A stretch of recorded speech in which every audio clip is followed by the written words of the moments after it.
Господь царь, но Он желает воцарствовать. И Он будет царствовать только через нас, друзья. Он царствует через нас только. Книга Бытие, 2 глава. Бытие, 2 глава, с 4 стиха по 15 стихи. Длинное такое чтение будет. 4 стиха по 15 стихи. Вот происхождение неба и земли, при сотворении их. В то время, когда Господь Бог создал землю и небо, и всякий полевой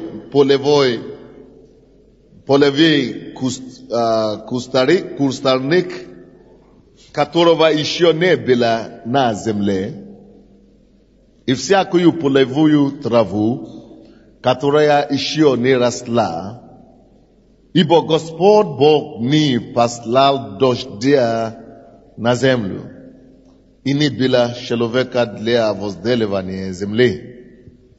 Но пар поднимался с земли и орошал все лице земли. И создал Господь Бог человека из праха земного. И вдунул в лице его дыхание жизни, и стал человек душой живой. И насадил Господь Бог рай в Эдеме на востоке, и поместил там человека, которого создал. И произрастал Господь Бог из земли всякое дерево, приятное на вид и хорошее для пищи, и дерево жизни посреди рая, и дерево познания добра и зла. Из Едема выходила река и орошение из рая, и потом разделялась на 4 реки. Имя одной Фисон, одна обтекая всю землю Авила, тук де золота. И золото той земли хорошее. Золото той земли хорошее. Там бдалах и камень оникс. Имя второй реки Гихон. Она обтекает всю землю Куш. Имя третьей реки Идекейл. Она протекает перед Ассирией. Четвертая река Евфрата. И взял Господь Бог человека и поселил его в саду Едемском, чтобы возделывать его и хранить его. Можно чуть-чуть меня тише сделать. Вчера мы выяснили Божье Слово, что мудростью цари царствуют. И на этой неделе наш семинар продолжается, 2-й урок. Как мудростью победить свой мир. Что я имею в виду под своим миром, вы уже поняли, это твоя территория, ту землю, которую Господь тебе доверяет. Мы теперь перешли с вами на изначальный план Божьего видения о человеке, когда Он его создал. Бог создал человека Адама. Теперь представьте себе, пожалуйста, что нас Бог также через Иисуса, благодаря жертву Его и благодаря искуплению, Он переместил нас обратно куда? В Эдем. Бог переместил нас в Эдем. Так что давайте посмотрим, как наша жизнь Бог хотел бы, чтобы видеть нашу жизнь. После того, как мы перенесены в Эдем верою. Какая должна быть наша жизнь? И какая вообще, как Божий план на нас выглядит? Как Бог смотрит на этот мир? И на нас, как возрожденного человека на земле. Как Бог смотрит на землю и на нас, как на возрожденные сейчас. И как Он, чтобы мы видели землю и себя, как Божьи представители здесь на земле. Поэтому я читал 4 стиха. Бог вот происхождение неба и земли. При сотворении их, 2 глава 4 стиха. В то время, когда Господь Бог создал землю и небо, и в то же самое время Бог нас также воссоздал заново. И представляем, что земля для нас тоже новая, потому что после возрождения все новое.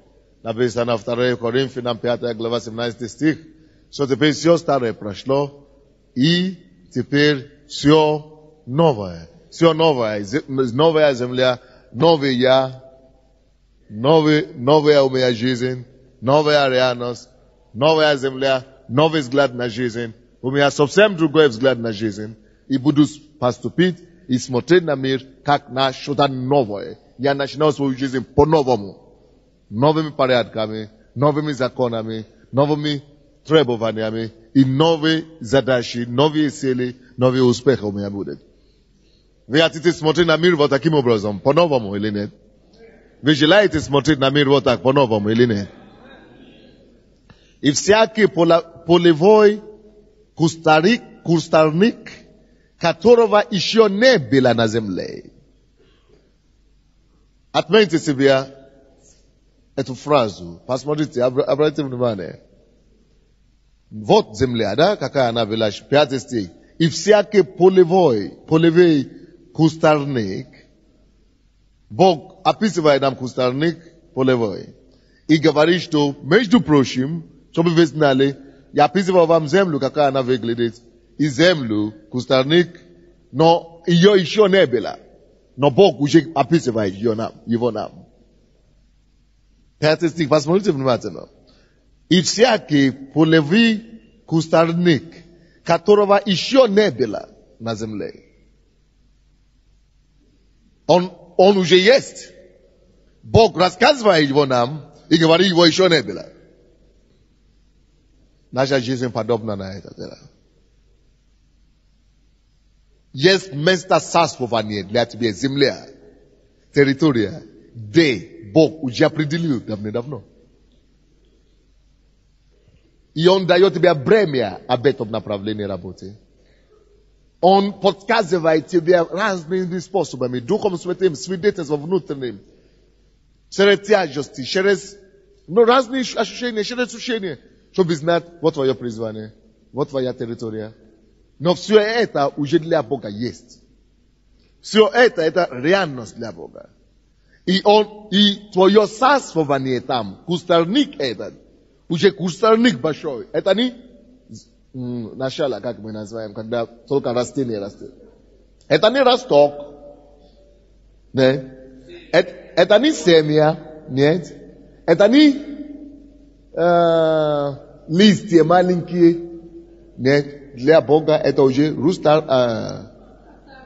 кустарник.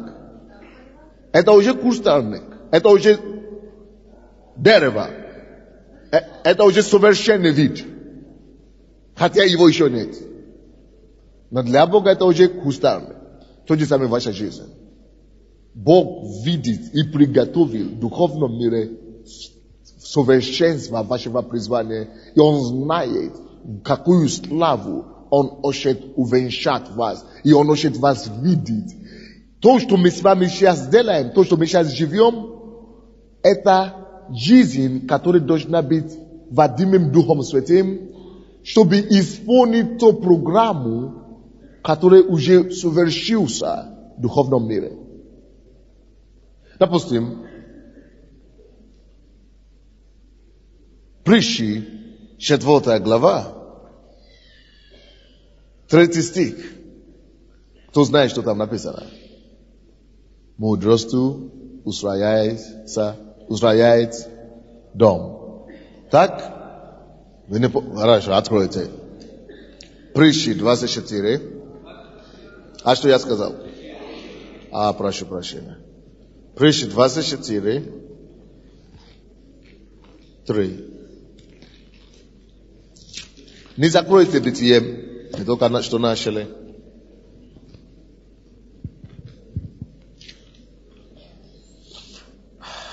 Третий стих. Мудростью устрояется дом, и разумом утверждается. Как это мудростью устрояется дом? Значит, дом строится мудростью. Это мудрость строит здание. Как эта мудрость строит здание? Очень просто. И, конечно, вы знаете, что Притчи, 3 глава, давайте посмотрим, это тоже 19 стих. Притчи, 3 глава, 19 стих. Господь премудростью основал землю. Это подтверждается или нет? Господь премудростью основал землю. Небеса утвердил разумом.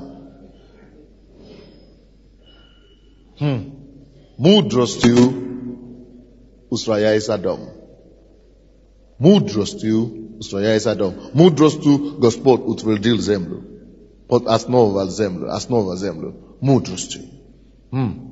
Мудростью устрояется дом. Что такое мудрость?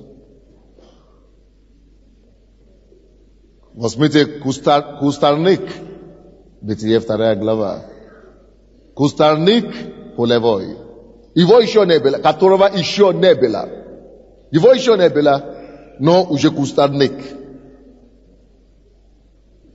Мудростью устрояется. Теперь что такое мудрость устрояет? Когда мудрость устрояет, это способность невидимое еще, несуществующее еще, способность увидеть план, образ, рисунки, картина, представить себе того, то, что еще нет, но уже знать, видеть. Вот это то, что является мудростью. На практике Бытие 2:5. И всякий полевой кустарник, которого еще не было на земле. Кустарник еще не было на земле. Но Бог уже описывает его нам. Что это такое? Как мы это называем? Бог этим самым мудростью уже видит кустарник. Мудростью для Бога это кустарник, которого еще не было, еще его нет, уже устроен, уже создан, уже положен, уже растет. Видно, мудростью устрояется дом. Мудростью устрояется дом. Бог уже это, он говорит, еще его нету, но я уже вам рисую. Полевой кустарник, который я уже вижу, я вам рассказываю. Его еще не было, но уже есть. Итак, что такое мудрость устрояет? Помните, Притчи 24:3. Мудростью устрояется дом. Любой дом, который мы будем строить. Дом – это прообраз чего-нибудь, что угодно. Допустим, жизнь – это значит, жизнь также, если жизнь ваша, личность. Мы хотим устроить вашу жизнь. Все, что устрояется, все, что нужно строить, все, что строится вообще, должна строиться мудростью. Мудростью устрояется дом. Это значит, жизнь человека устрояется как мудростью. Значит, бизнес твой. Если ты хочешь, чтобы он был построен, укоренен, и действительно был построен, как Бог это делает, всякий бизнес, который будет успешный, который будет устойчивый, будет построен сначала мудростью. Его еще нету. Его еще не видно. Кустарник, которого еще не было. Бизнес, которого еще нет, но уже построен. Так и ваша жизнь. Ее еще нет, но она уже построена. Так ваше призвание, его еще нет, но перед Богом мудростью у него, у Бога, оно уже есть. Кустарник, которого еще не было, но который Бог уже видит. Теперь заметьте себе, напишите, всего еще нет в вашей жизни сегодня, Бог уже видит. Уже есть. Но как вы туда дойдете? Хорошо, чего, допустим, нет у вас, который Бог уже видит? Я вам дам подсказку. Все, о чем вы могли помыслить. Все идеи, которые могут попасть вам в голову, если эта идея поступила к вам, если эта идея вы уловили, вы представили себе, значит, насчет этого идеи у Бога уже есть дом построен. Эта идея уже построена у Бога. Заметьте себе это. Потому что многие говорят, но я не знаю, у меня такой идея. Почему эта идея у тебя, а не у меня? Почему ко мне эта идея не приходит? Почему к нему не приходит, а тебе пришел? Значит, Бог в твоей расписании твоей жизни, в истории твоей жизни, это имеет место. И это Бог, его еще нет, кустарник, которого еще нет, но Бог уже видит, что уже построен. Вот, потому что они все уже построены, поэтому Бог порой часто позволяет нам получить мысли об этих, идеи о них. А почему идеи о них могли поступать к нам? А потому что они уже существуют в другом мире, в другом измерении. Вот почему идеи только и поступают к нам. Вы понимаете, о чем речь? Допустим, у тебя идея или мысль о том, что я могу иметь церковь в 20 странах мира. Я могу послать миссионеров сюда. Почему до того дня тебе не пришло такой идеи? Почему никогда другому не пришло? Тот напрягнулся наоборот. А тебе пришло. Потому что в твоей расписании жизни перед Богом это все уже есть. Все то, что уже существует в нашей жизни, Бог позволяет нам иногда через мысли, через идеи, через слова, через видение нам догадываться, предвидеть то, что уже у него это все равно уже построено. В твоей жизни масса чего уже Богом построена. Однако, ты не дойдешь до них, и ты не увидишь их физически. Видите, кустарник, который он описывает нам, он говорит, его еще нет, но уже есть. Но его еще нет, потому что, чтобы он был, всякий дом устрояется мудростью. Поэтому все, твоя жизнь, все это уже есть, классно. Все твое призвание уже совершенное Богом. Все уже есть. Поэтому ты станешь рано или поздно, если пойдешь путем Богом. Но почему ты не увидишь его? Почему ты не видишь пока? И что тебе надо делать, чтобы увидеть его? Всякий дом устрояется мудростью. Поэтому мы и приобретаем мудрость, чтобы то духовный дом, кустарник и так далее, который Бог уже имеет в духовном мире, чтобы мы могли мудростью нарисовывать, как бы выстроить его и воспроизвести физически. Но это устрояется только мудростью. Вот почему вы здесь сегодня. Не потому что мы хотим выяснить, есть ли у вас будущее или нет, у вас какое-то призвание или нет. Мы знаем, что есть. Ваш кустарник уже прекрасный перед лицом Бога. Вот почему мы и говорим, что мудрость — это способность видеть то, что Бог видит. Вы теперь видите?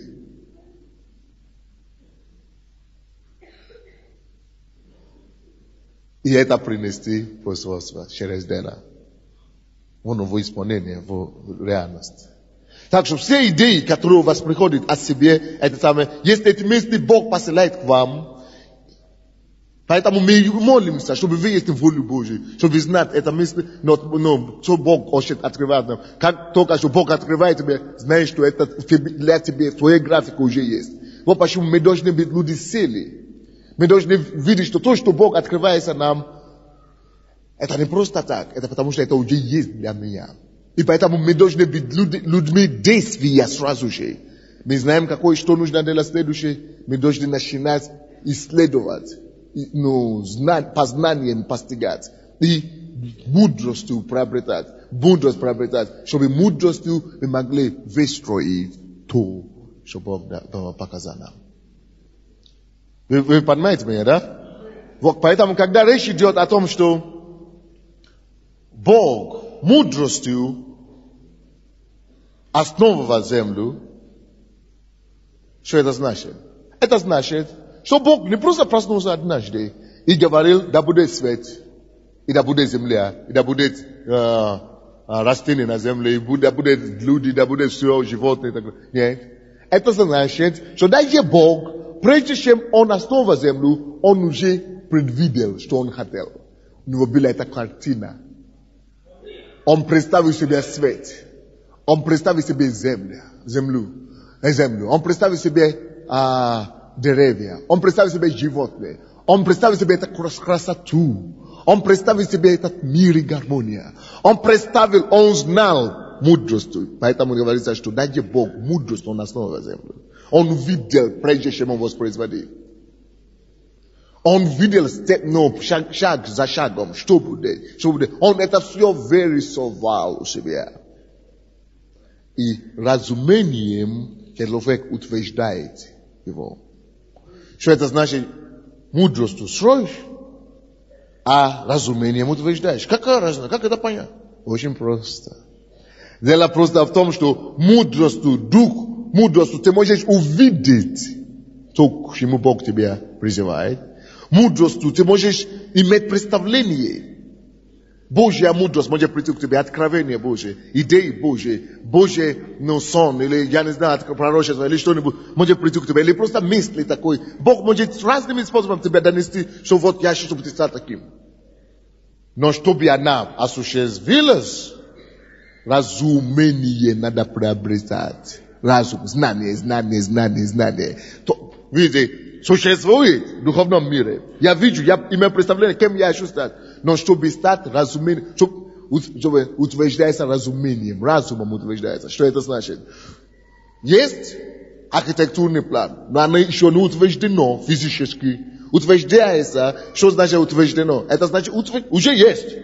Укоренено разумение через знание. Итак, не бывает осуществления, напишите себе, не бывает осуществления цели, призвания без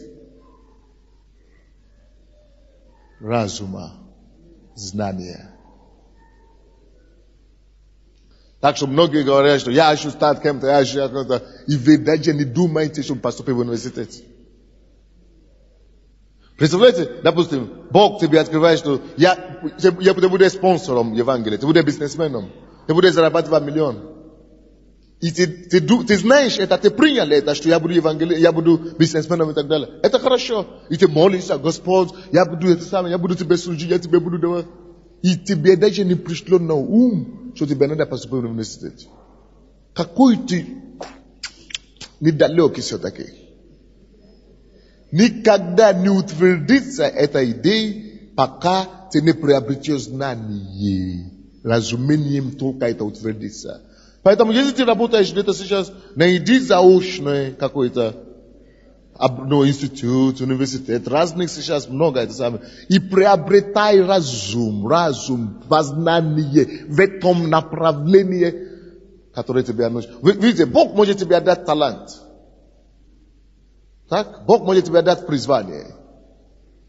Но нужно развить этот талант через познание, через образование. Допустим, ты знаешь, что Бог не призвал быть баскетболистом, и ты никогда не пошел с мячиком на тренировку, чтобы бросать мячик в это самое, корзину. Как ты станешь баскетболистом? Ты должен учиться. Видите, Бог дает талант. Но мы развиваем его через обучение. Мы исследуем дело. То есть ничего никогда не утвердится. Разум, мудростью Богу, но оно не утвердится никогда без разума.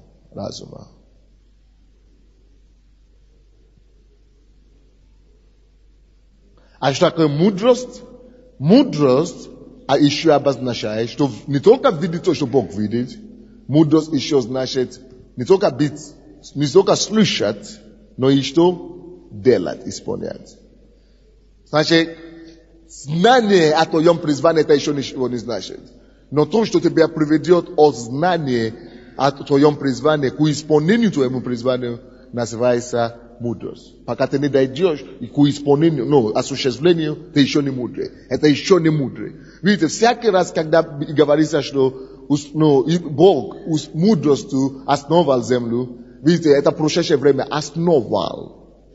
Он не просто видел землю, но он утвердил, он основал, он делал. Поэтому это он и мудрый.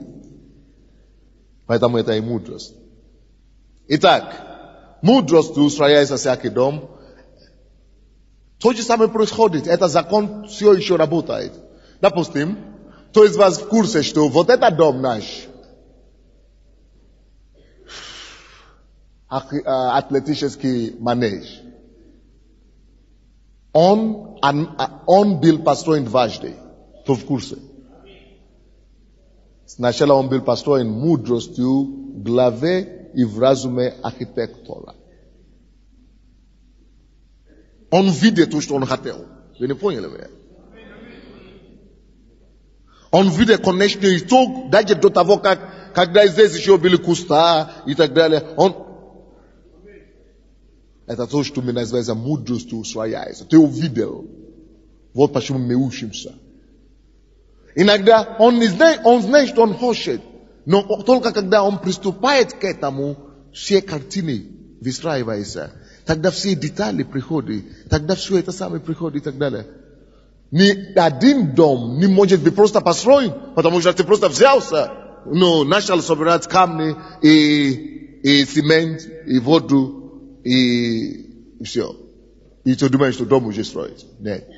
Всякий дом строится дважды. Сначала устрояется мудростью. Что такое мудрость? Мудрость это способность видеть, что ты хочешь. Конечный итог. Но иногда это то, что ты видишь, не ясно пока. Размазанный, загадочно и так далее. Вот почему нужно разум приобрести. Чтобы изучать больше в этом направлении. Исследовать эту тему больше. Пока ты будешь исследовать, пока ты будешь приобрести разум, ярче тебя видится.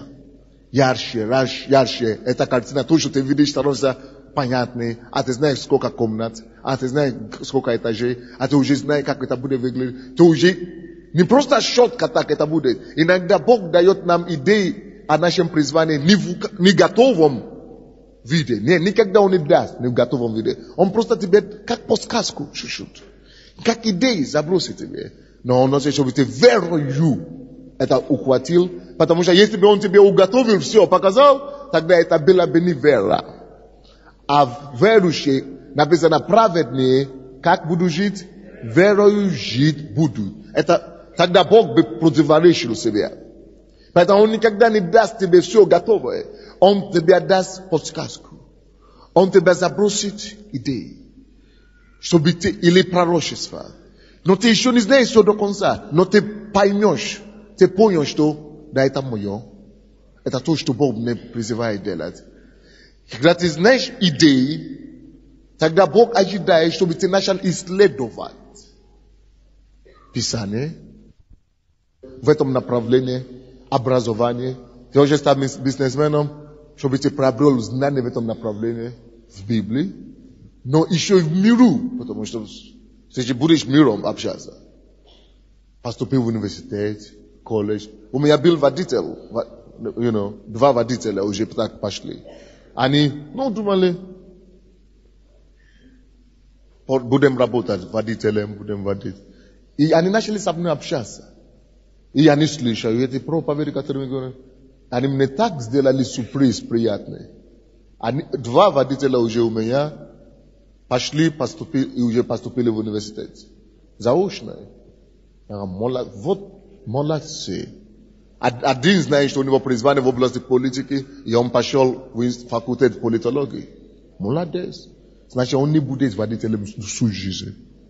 Другое, знаешь, что у меня идеи, направления, я чувствую, что мое призвание в области бизнеса. И он поступил, заочный. Он работает дальше, но он поступил в области бизнеса. Молодец. Он учится одновременно. Я говорю, что но нету деньги, которые он платит за учебу каждый месяц, больше, чем его зарплаты. Но верою пошли, и Бог обеспечивает. Но многие из нас мы ждем, принесите мне сначала $1 миллион, тогда я буду учиться, буду строить, буду все делать. Ерунда. С нуля ничего не бывает. Вы понимаете меня? Самое главное, это, давайте посмотрим, это Бытие дальше. 2 глава, 5 стих. Мудростью устрояется дом. Вы поняли, что это значит сейчас? Потому что мудростью сначала архитектор видит этот дом, какой он будет, а потом только разумением, через познание, только утверждается.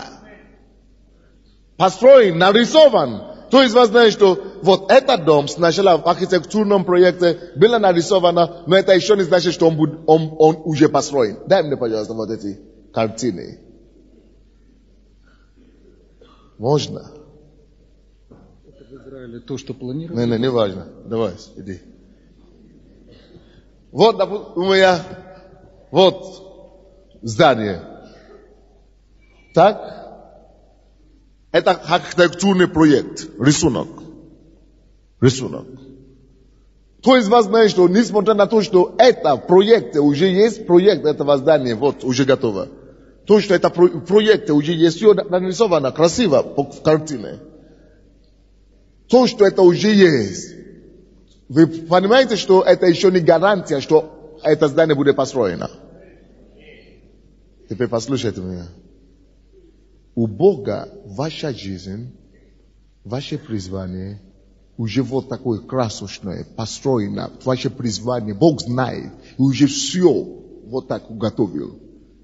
Но чтобы дойти до этого, вот почему говорится о мудростью, надо, и чтобы утвердить его, основать его, надо разумение, вот почему мы учимся и приобретаем разум. Потому что, чтобы оно было построено, нужно набрать много элементов. Цемент надо найти, землю надо найти, камни надо найти, или как это, бетон надо найти, кирпичи надо найти, массу, миллион вещей надо еще найти, 1000 вещей надо еще найти. То же самое, что такое знание для нас. Через знание мы приобретаем кирпич для нашего призвания. Через знание мы приобретаем цемент для нашего призвания. Через знание мы приобретаем, что еще там? Воду, все, что надо для своего призвания. Мы устроим, мы утверждаем. Вы ловите, да? Так. Вернемся в Бытие. 2 глава 5 стих. И всякий полевой кустарник, это то, что Бог видит, вот эта картина, кустарник. Но Бог говорит нам, вот это кустарник, которого еще не было на земле. Его еще не было, но Бог уже его видит. Ваша жизнь такая же. Уже есть. У вас есть судьба все равно. У вас есть призвание все равно. Дойдете ли вы до этого, или не дойдете, это уже дело вашего выбора.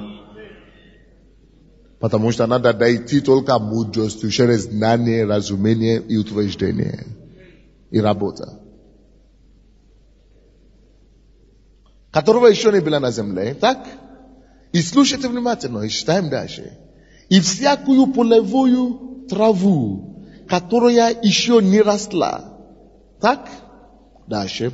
Ибо Господь, Бог, не посылал дождя на землю. Господь Бог не посылал дождя на землю.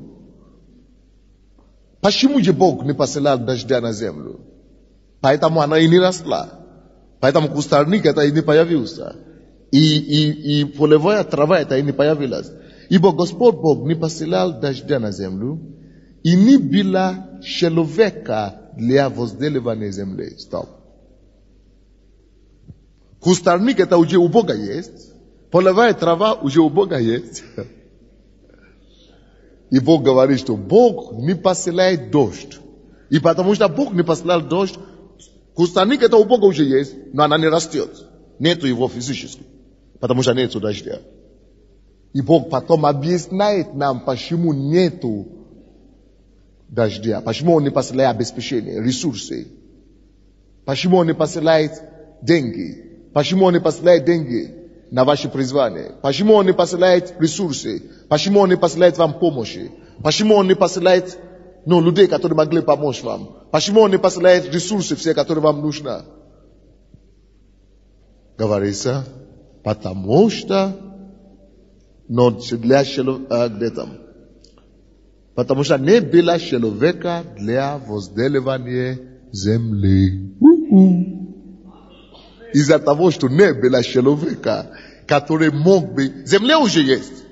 Кустарника нет. И дождя нет. Бог не посылает дождя, потому что не было человека, который готов работать.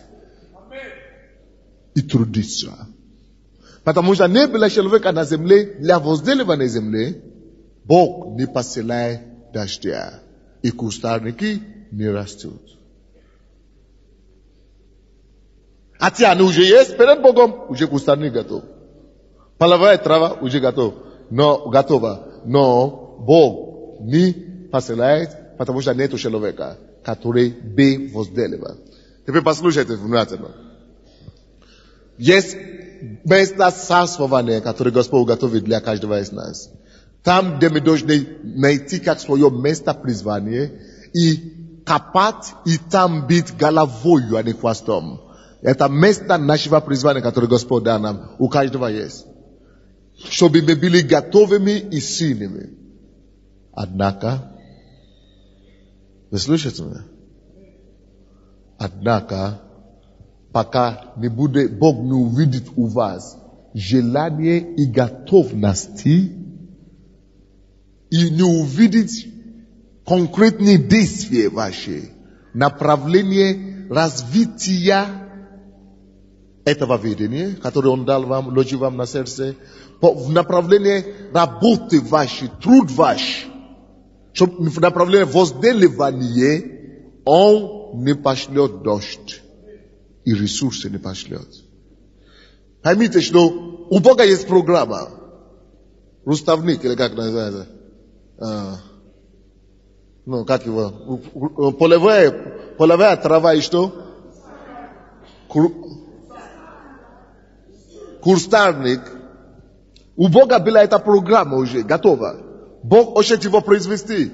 Но, если Бог не нашел человека, который готов работать, и который готов возделывать землю, Он не делает. Он не дает дождь. То же самое в нашей жизни. Послушайте сюда. Он показал каждому из нас, чем Он бы хотел, чтобы мы занимались. Кто-то должен заниматься молитвенное служение. Вот как наша Валентина Григорьевна. Это было ее видение. Бог ее призвал. Не молодая, не 20 лет, когда она пришла в церковь. Старше. Но Бог дал ей бремя молитвенное служение. Это ее. Она может делать, может не делать. Но Бог видит, что когда Он тебя призывает, может минуты не так не состоялся. Но даже в том возрасте, как Бог вас призвал, Он имеет место для вас. Может быть, просто, чтобы вы воспитывали кого-то. Может быть, просто, чтобы вы ввели кого-то. Может быть, чтобы вы ввели какое-то служение. Но чтобы есть территория все равно для вашего царствования. Либо в церкви, может в миру и так далее. Но это будет место, которое для вас, где вы должны быть головою. И Он открывает вам, подсказывает вам разными способами. Вы можете игнорировать, но я не могу, я уже старше. Хорошо. Или вы можете говорить, но я хочу делать, но я хочу, я знаю, что я буду. Но нету денег, нету помощи, Nето обеспечение, нету возможности. Ну, жду. А что Бог смотрит? А если бы я видел, что ты начал приобрести знания, ты начал увеличивать и развивать идеи, то, что я тебе дал, трудиться в этом направлении, я бы послал дождь. Скажите кто-нибудь, у Бога всегда есть дождь благословения для всех его призваний, для всех его планов. Дождь благословения готова. Дождь благословения есть. Дождь обеспечения есть. И он готов выпустить его. Только после того, как он увидит человека возделывающего. Это 100%. Теперь прочтем еще раз, братья, этот стих, чтобы вы поняли. И всякий полевой кустарник, которого еще не было на земле, и всякую полевую траву, которого еще не росла, ибо Господь Бог не посылал дождя на землю, и не было человека для возделывания на земле. Причина, почему Бог не посылает дождь, потому что не было человека, который возделывал землю. Это то же самое, как я, допустим. Я приехал в Киев. Я знал, что Бог меня призвал быть служителем. Но я не знал, кем Он призвал меня быть. Евангелистом, пророком, учителем, который будет ездить, или пастором. Я не знал. Но я знал, что Бог меня призвал.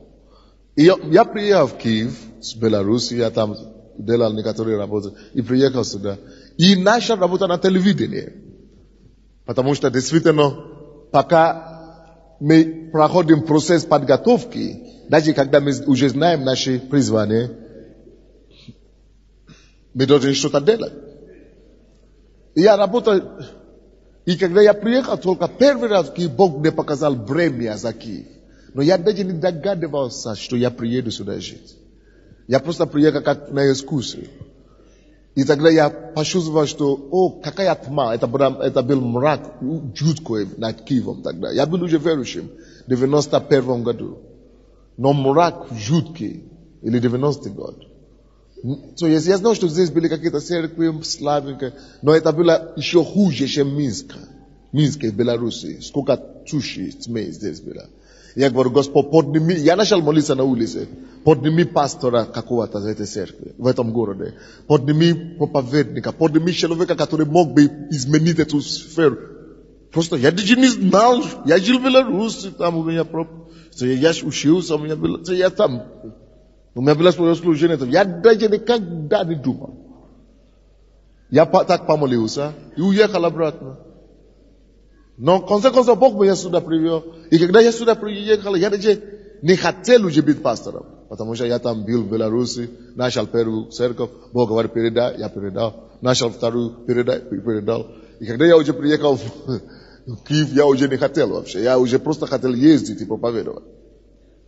Но если бы я так уполся бы, остался бы работать на телевидении, и не начинал бы церковь, и думал, что я знал при этом, что Бог меня призывает быть пастором.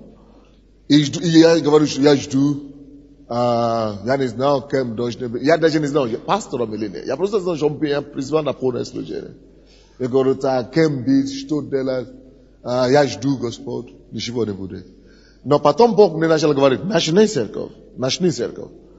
И даже когда мы начинали церковь, у меня было много проблем. Не было денег, чтобы снимать дом. Не было ничего. Я вынужден выехать с своей квартиры трехкомнатной, где я жил. Потому что надо выбрать сначала, за что платить, за аренду зала или за квартиру. Значит, я понял, что если я должен послушать за Богу, я должен арендовать зал лучше. Я поехал жить в общежитие. Но стало так плохо, что у меня не было даже деньги, чтобы одну комнату, $5 платить за комнату. Но я должен делать волю Божию. Мы продолжаем снимать дом. Но я приехал жить у кого-то. Не было денег. Если бы я ждал, Сначала Господь дай деньги на аренду, на аппаратуру, на Ямаху, тогда я начну. Это не Божий способ. Бог должен найти человека сначала, который будет возделывать землю, а потом посылает дождь. Вы понимаете его принцип? Вот причина, почему у вас нету пока вы ждете благословения на ваш бизнес, на ваше дело, и она не приходит. Очень просто. Бог ждет ваше дело. Но когда мы начали первый месяц собраться вот так, я продолжал жить у себя в общежитии. Я снимал дом, и мы договаривались с директором. Имейте терпение. И Бог делал чудо. Он пошел нам навстречу. Мы работаем. Я знаю, что я буду работать, мы будем проповедовать, потому что мы уже не могли платить. Я уволился с телевидения и так далее. Но мы работали. Мы работали. Скажите мне, пожалуйста, то время, 6 лет тому назад, 7 лет тому назад, когда мы не могли платить за аренду, мы не могли заплатить за ничего, Бог тогда еще, 10 лет тому назад, или 7 лет тому назад, вас видел или не видел? Кустарник, которого еще не было. Также в вашей жизни у вас есть призвание. У вас есть призвание. И это все ждет, готовое у Бога.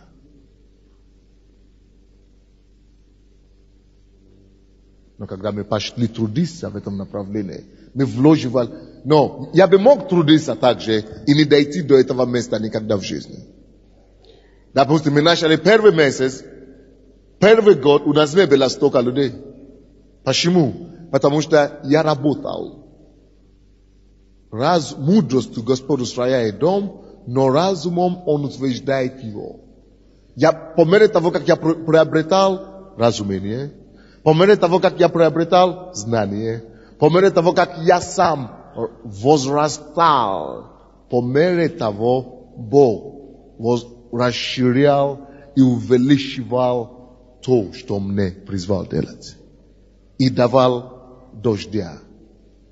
Многие из нас, многие даже из пасторей, которые имеют призвание огромное, у них до сих пор церковь по 100 человек, по 200 человек, по 100, по 200 человек. Почему так получается? Потому что если пастор сам не развивается в разумении,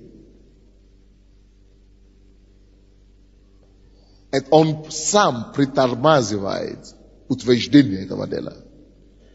Потому что разум, мудрость устрояется, но она должна быть утверждена разумом, поэтому мы должны продолжать поиском. То же самое в бизнесе.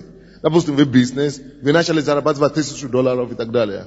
Если вы перестанете приобретать разумение, изучение на рынок, изучение специфики вашего бизнеса, но изучение климата, законодательства, изучение всего, если вы перестанете этого делать, вы увидите, что сначала ваш бизнес остановится на таком же уровне. Вы будете целый год только $1000 зарабатывать каждый месяц. А потом, на второй год, вы уже даже не сможете зарабатывать столько. Вы уже пойдете вниз, потому что вы не занимались, вы не занимались этим, вы не занимались разумением, вы не занимались знанием, вы не приобретали. Вы говорите, но у меня же талант есть, но у меня же дано от Бога. Слушай.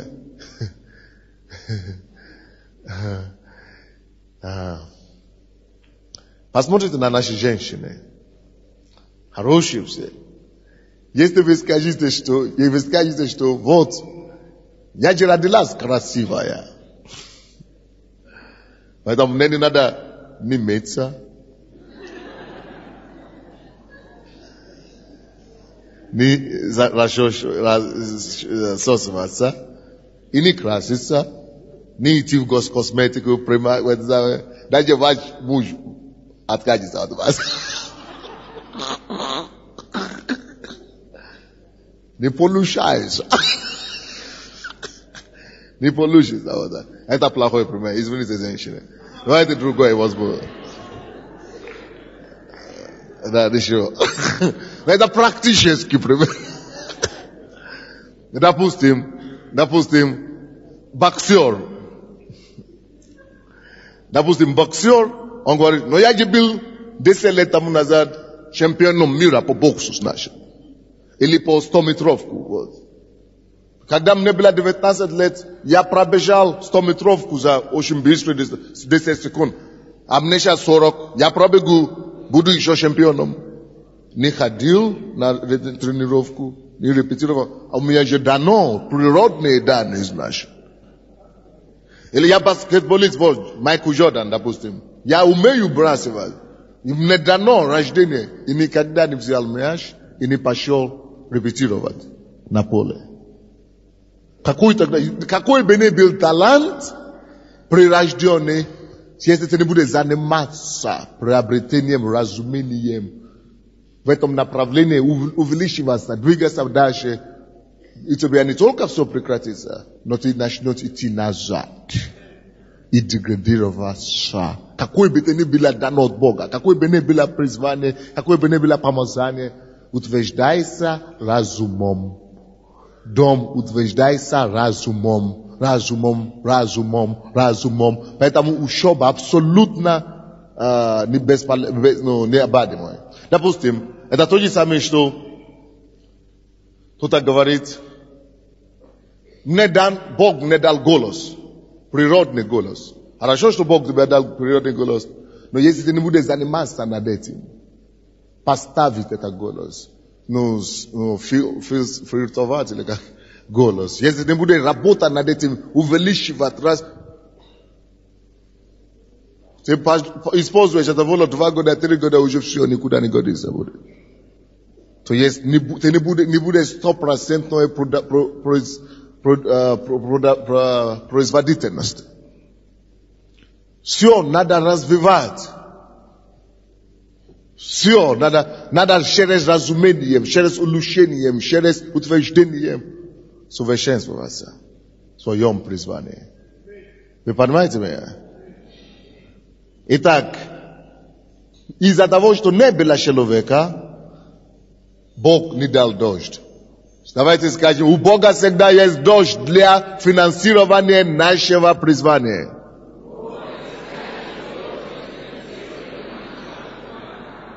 Это факт. Хорошо, давайте будем читать дальше 6 стиха. Но пар поднимался с земли и орошал все лице земли. Так? То же самое в нашей жизни. Твое призвание, пока нас ждет твоя земля, пока нас ждет возделывание, Божья благодать орошает. Двигайся. Это то же самое, допустим, до того, как Бог создал мир, написано, что Дух Божий, 1 глава Бытие, и 2 стих, что Дух Божий носился над землей. Слушайте, благодать Божия носится над тем призванием, которое Бог тебе дал. Он ждет тебя, чтобы ты приступил к чему-то. Вот сестра мне сказала вчера, как вас зовут? Идите сюда. Да, она долго ходила сюда к нам в церковь. Не вы, вот там сзади. Но она начала слышать проповеди и так далее. И пошла, что-то открыла себе. Зачем я буду только ходить в церковь и сидеть, и ждать работы, и ждать чудеса? У меня есть какие-то способности, помогите ей поняться. И она начала что-то делать. Молодец ей. Не обязательно, что вы будете крутой. Вот я жду, когда я стану Бог, началу. Начните что-то. Может быть, вы даже призваны быть только поваром. Но начните исследовать рынок, начните быть лучшим в этом направлении. Может быть, вы призваны быть, я не знаю, охранником. Но станьте самым лучшим охранником, чтобы ваша фирма стала самой известной в городе. Вот что вы делаете? Что вы начали делать? Я массажист и ЛФК хочу открыть. На Метростроевской 5, при колледже. И вы уже нашли места и так далее? Я добиваюсь. Видите? Хожу, добиваюсь, пробиваю. Вы поверили в себе, что если вы массажист, значит получится? Я знаю, что у меня получится. Я верю в это. И вы уже хотите начинать внедрить это, да? Да, обязательно. И вы уже ищете место? Есть место, чудесно. И нужен туда человек. Мне уже позвонили и сказали: Наташа, приходи, есть место. Когда она пошла... И я верю, что я буду там массажистом. Видите, что Бог делает? Вместо, чтобы просто ходить в церковь, сидеть. С этого начинается. А начинала я с больницы. Я ездила в больницу, где люди лежат после 2 инсультов, инфарктов, Служили астматики. просто, да? Я сама ходила одна на метро Черниговской. Там больница есть, отделение Ну, не важно такое. тяжело больных людей. Я делала им массаж, я их промаливала, они каялись. А вам за это что, платили? Я бесплатно ходила. Вот теперь послушайте. Я говорю, что работа назначена, я еще буду говорить об этом, не настолько, чтобы получить зарплату. Если вы действительно работаете, слушайте, любой из вас, кто работает только ради зарплаты, вы делаете себе вред, и вы делаете вред вашему начальнику и вашей фирме. Серьезно. Потому что вы будете спешить домой, вы будете опаздывать на работу, или вы будете говорить по телефону неискренне с людьми, вы будете пропускать и забивать работу, и выполнять. Если вы, особенно вы христиане, и вы так поступаете к работе, что ради зарплаты, чтобы лишь бы вам выплатить, чтобы выжить, вы издеваетесь над Богом. Вы должны идти работать, потому что вы чувствуете, что это свое место. Потому что это связано с вашей профессией. Это связано с вашим призванием. Это не с профессией, с призванием. Это связано с вашим даром. Вы чувствуете, это мое. Это мое. Поэтому даже если мне не заплатят ни копейки, я все равно буду делать. Если даже мне не буду платить или платить мало, это мое. Я все равно буду делать. И пока вы будете там верным малом, вы этим самым показываете Богу, что Господь, видишь, я возделываю землю. Я возделываю свою землю. Я иду, тогда Бог начнет посылать дождя, связи, средства, возможности, чтобы вам состояться. Потому что вы знаете, что пока я работаю, я возделываю, я делаю это бесплатно, но я это делаю ради своей судьбы. Ибо я знаю, что я тут призван быть таким, допустим, начальником, или когда-нибудь я буду. Поэтому пока этим самым я приобретаю опыт.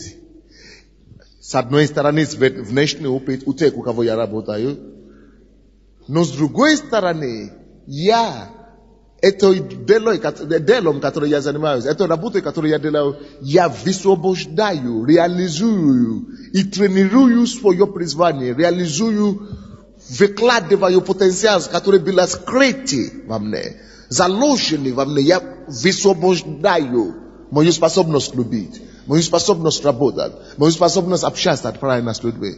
Чтобы когда я состоюсь и стану на своем месте, мне уже не придется учиться на ходу. Я уже буду самым лучшим тогда. Вот как она и начала. И больные верят, и инсультники поднимаются. И у них конечности вот правой руки и ноги уже чувствительность проявляется. То есть она пошла это делала Они плакали от радости. Она делала это просто для людей, потому что она чувствует, что я массажист. Нету работы, но она пошла это делать. Но потом мы начали проповедовать. Почему? Да, я могу помочь людям, но почему? Это мое призвание, это мой дар. А написано, что дар человека не только поставить его перед вельможами, но дар человека еще накормит его. Почему бы я не могу превратить это на работу? Открыть кабинет? Почему бы нет? Я создам свое дело, открою кабинет. И я буду помогать людям дальше. Я буду за это и получить зарплаты. Но тогда, потому что вы уже это делали просто так, когда деньги уже приходят, вы уже будете знать, что я работаю не ради денег. А когда вы будете работать не ради денег, мало или много, вы будете все равно больше работать. И это деньги придут еще больше, чем вам нужны. И когда деньги уже больше начнут приходить больше, чем вам нужны, тогда вы никогда не расслабьтесь. Вы не будете расслабиться и говорить, что у меня же уже есть деньги, чтобы кушать. Но если вы привыкли работать ради зарплаты, когда достигнет какой-то уровень, вы успокоитесь, вы расслабьтесь, вы будете говорить, уже деньги есть достаточно. Но когда вы не работаете ради денег, сколько бы их не было, вы все равно будете работать. Вы не расслабляетесь, потому что не ради денег вы работаете. Вы ловите то, что я говорю. И поэтому принцип любви, что я работаю для людей, я это делаю, чтобы освободиться, высвободиться и осуществить свое призвание. И ради людей самый лучший мотив. Я это делаю ради людей, и самый лучший мотив это тот, что я это делаю ради утверждения Царства Божьего на земле. Когда вы это делаете, не ради этого денег, то никто, живущий ради других и ради Царства, не может жить в нищете или в минимуме. Вы всегда будете увеличиваться. Поэтому Иисус говорит, что кто хочет быть большим, пускай станет меньшим. Служите. Делайте это для других. Вы обязательно станете большим. Вы не можете делать вот так. Ради этого и не стать высоким. И состояться. И не царствовать. Не может быть. Но причина, почему мы не царствуем, мы хотим делать минимум и получить больше. Потому что мы это делаем ради себя, не ради людей, не ради царства, не ради осуществления призвания. Мы хотим просто что-то получить. Эгоизм никогда не процветает. Даже если она процветает какое-то время, она потом угаснет, уничтожится и упадет. Вот почему самый лучший и первый закон, который есть в человечестве, это возлюби Господа Бога. Когда ты любишь, ты делаешь для других. Это уже не только для меня, но для царства, для мира, для других. Тогда тем больше ты делаешь для других. Представляешь? Если я произвожу костюм для себя только, у меня только будет один костюм. Но если я имею менталитет, что я произвожу костюм для мира, я хочу накрыть город, я люблю, я хочу обеспечить город, тогда у меня будет не только один костюм, у меня будет больше костюмов, чем мне нужны вообще в жизни. Это во-первых. А потом у меня еще, потому что я произвожу для всех, у меня будет не только много костюмов, но столько рынка у меня будет, большого рынка, что у меня будет столько денег, поэтому все, которые стали миллионерами сегодня, через свои дела, это потому что они производили, они работали не для себя, не чтобы кормиться. Если что-то чтобы кормиться, у меня уже достаточно, чтобы кормиться. Зачем я? Но они работали, чтобы обеспечить, чтобы реализоваться, чтобы какой-то цель достичь, чтобы для людей. Тогда у вас будет слишком много, больше, чем вы могли иметь. Так что, чтобы господствовать, нужно жить для царства. Нужно жить для людей. Любовь. Любить Бога и любить людей. Это идеальные цели. Когда это всегда есть, ты работаешь не для видимости, что тебе нужно. При этом Бог тебе обеспечивает больше, чем тебе когда-то нужно. Но при этом также ты обеспечиваешь многих другим, и Господь утверждается через тебя и через твое дело. Вот почему мы работаем. И все твое призвание, всякое призвание, которое Он призвал вас, это ради этой цели. Спасибо, спасибо. Помогите ей, братья.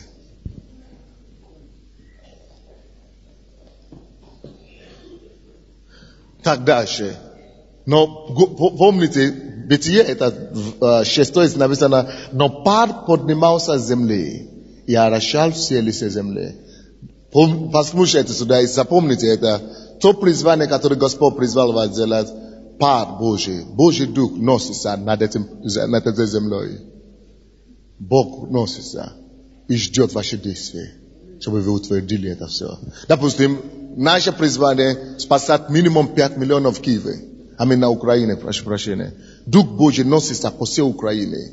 Вот почему, когда люди приезжают сюда, они чувствуют, что здесь другая атмосфера на Украине вообще. Потому что Дух Божий, пар Божий носится. Готовить все это почты. И ждет, пока мы пойдем, служители. Пока это пар носится, Дух Божий носится, когда мы пойдем, будем работать через разумение, мы всегда будем иметь результаты. Пока эту цель Божия будет достигнута. Бог готовит и носится тоже в сердца бизнесменов. Сердца людей, которые должны содействовать или помочь. Бог носится и ждет наши реакции, наши To здесь самые те люди, которые тебе должны помочь, те люди, которые должны, делать что-то в твоей судьбе, Дух Святой уже готовит и носится над ними, но ждет, пока ты не пойдешь. Ты должен вообще понять, что надо делать. Вот почему мы идем через разумение, чтобы понять вообще, что надо что-то делать. Потом, когда разумение приходит, ты понимаешь, что нужно делать, потом ты делаешь правильные поступки, и это приводит к правильному месту. И тогда правильные цели достигаются. Но когда нет разумения, ты всегда делаешь все неправильно. И никогда Дух Святой носится здесь, над теми, которые Он готовит для тебя. Но у тебя нет знания, что это сюда надо идти, а ты пошел сюда вот. И стараешься что-то бить здесь головой, бьешь, так далее, ничего не получается. Но если бы ты читали эту книгу, или слушали бы эту кассету, ты бы понял, что не сюда надо пойти, надо было сюда идти. Потому что Бог знает, что все, что нам надо по жизни, оно запрятано где-то. Написано, что нету ничего нового под небом.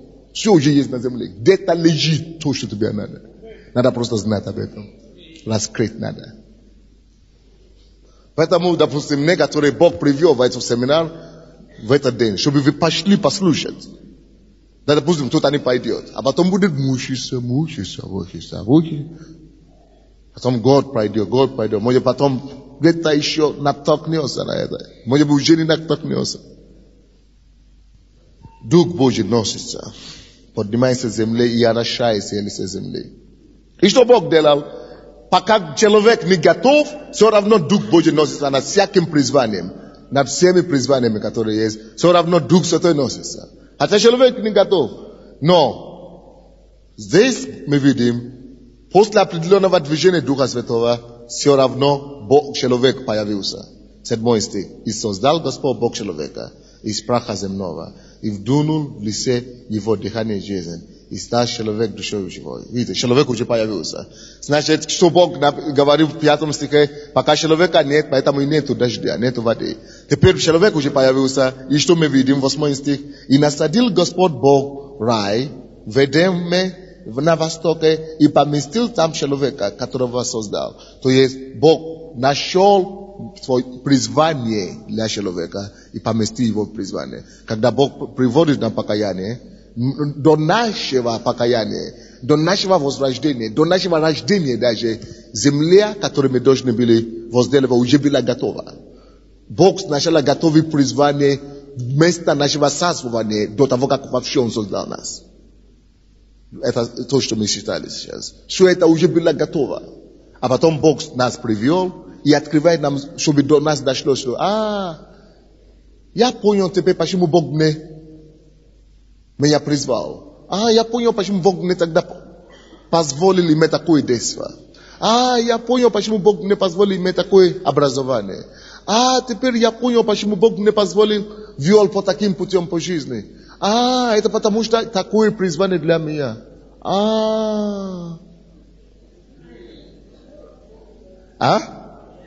Вы понимаете сейчас? Вот таким образом Бог уже человека возродил, а потом показал ему место его возделывания, призвание его. Так, как и мы.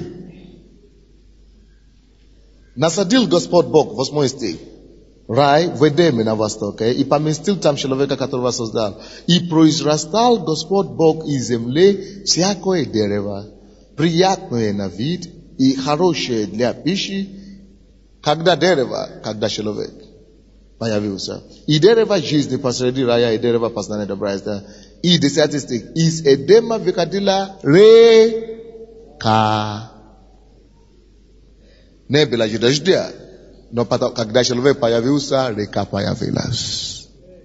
Обеспечение. Когда человек нашел свое призвание, когда человек занимался тем, кем он призван заниматься, обеспечение заниматься. Как только что ты начинаешь плотную отдаваться тому призванию, которым ты призван, ты начинаешь видеть Божья река благодати, река Божьей благодати, река благословения, река милости, река обеспечения. Все начинает приходить в вашу жизнь. Но почему она не приходит? Потому что мы не приступаем, мы боимся, мы удерживаемся, мы переживаем. Мы не приступаем к тому призванию, к которому Бог призвал нам. Поэтому и не получается. И мы не видим реку. И седем выкатила река для орошения рая. И потом разделилась на 4 реки. Имя одной Фисон, она обтекает всю землю Хавилу. Ту де золота. Видите? По мере развития, по мере возделывания земли Адама, по мере его действия и работы над землей, эта река, это источник, маленький источник. Она была только одно ручье раньше. Только река, одна. Она возвеличилась. Она стала большой, 4 аж реки. Разделена на 4 направления. И даже в одном из этих реки написано, там где было золото. Все золото, которое нужно, все деньги, средства, которые нужно, чтобы ты осуществил то призвание, которому ты Бог. Сделайте тише вашу музыку. Все призвания, которые Господь призвал вас делать. Вы понимаете меня, да?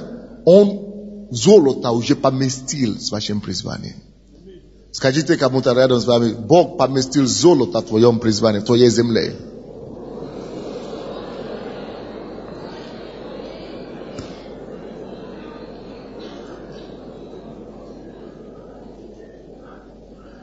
Вы здесь со мной, нет? Но поймите, слушайте. Но пока человек не начинает возделывать землю, не то, что золото ты не найдешь, даже река не найдешь. Реку не найдешь. Даже реку не найдешь, тем более золото. А чтобы найти золото, надо сначала реку. Но что эта река сначала будет маленькая. Тихонько ручье.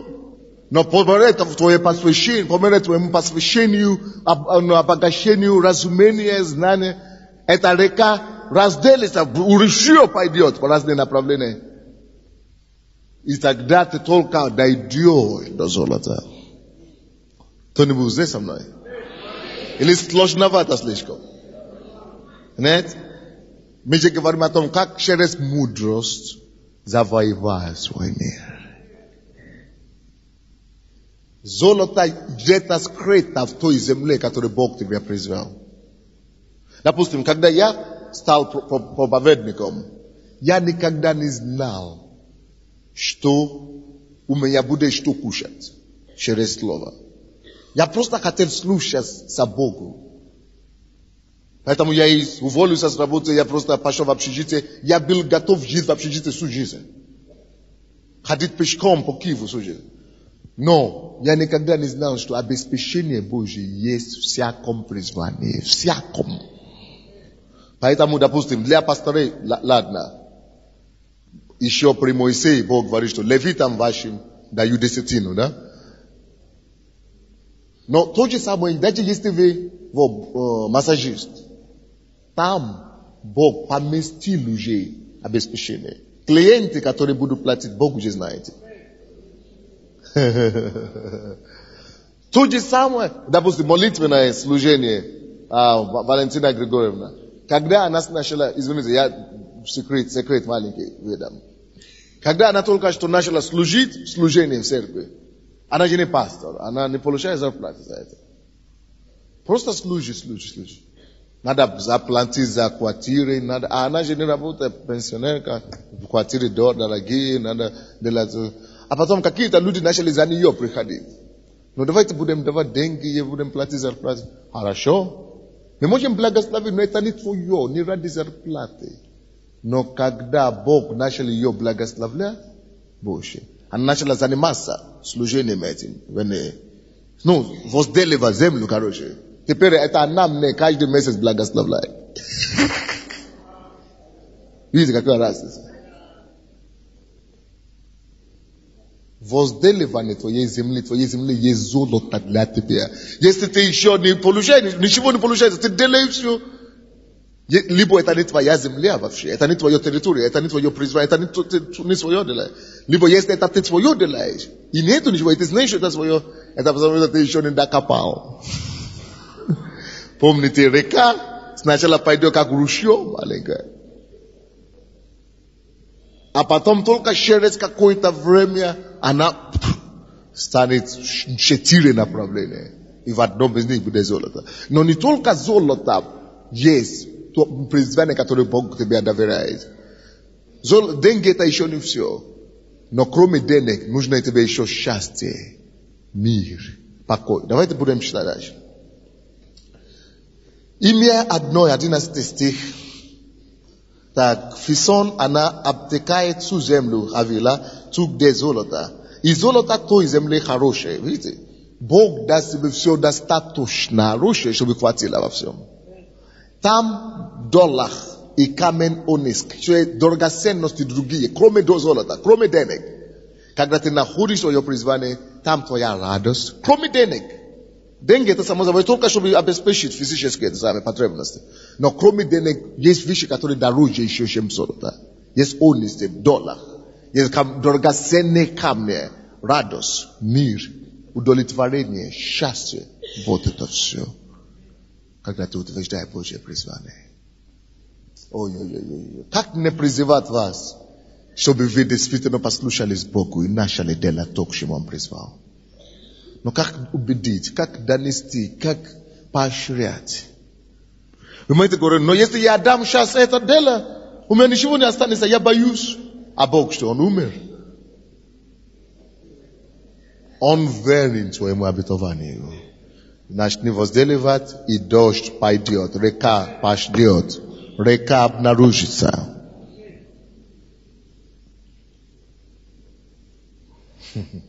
Как через мудрость завоевать свой мир? Как через мудрость завоевать свой мир? 13 стих. Имя второй реки Гихон, она обтекает всю землю Куш. Имя третьей реки Хидекел, она обтекает перед Ассирею, четвертая река Евфрат. И взял Господь Бог человека и поселил его в саду Эдемском, чтобы возделывать его и хранить его. Координаты точка призвания, наше существование на земле, это найти свою землю, возделывать и хранить. Найти свою землю, найти свое призвание, идти к этому направлению, возделывать, то есть развивать, чтобы оно дошло до уровня плодиться. Написано, что плодитесь, это начальный уровень. Имеет результат, хорошо, но чтобы оно пришло с уровня плодиться до уровня размножайтесь, умножения. И с уровня умножения дошло до какого уровня? Обладание землей. Поэтому если у вас один киоск сегодня, это хорошо. Может быть, это дает вам $100 в месяц, чтобы кушать. Это ничего страшного. Но Бог говорит, что если это твоя земля, возделывай и храни. Защити свое призвание. Надо бороться за свое призвание. Потому что дьявол будет стараться. Храни свое призвание. Но кроме того, возделывай и возделывай. Пока оно не будет производить плоды. Это на одном уровне, на элементарном уровне. То есть один киоск. Ну, конечно, в школу можно посылать детей. На обеспечение какое-то. Но Бог говорит, что это не моя самая лучшая для тебя. Не только производить плод, но и умножаться. Умножение должно быть. Вы должны иметь силы на то, чтобы вы распространялись. Умножение – это Божье призвание для нас. Умножение, а потом доминирование. Обладать рынок. Значит, с одного киоска Бог ожидает, чтобы у тебя было 10 киосков. Потом с 10 просто все точки города. Цель это должна быть. Поэтому все идеи, которые у вас есть сейчас, начинайте думать, не просто как начать, но начните уже видеть мудростью, духовным миром, как распространиться, и потом как довести до доминирования. Делайте планы, изучите рынок, изучите этот предмет, изучите это призвание, изучите все детали и думайте в направлении доминирования, пока распространится, потом доминирование, и все это уже пишите у себя.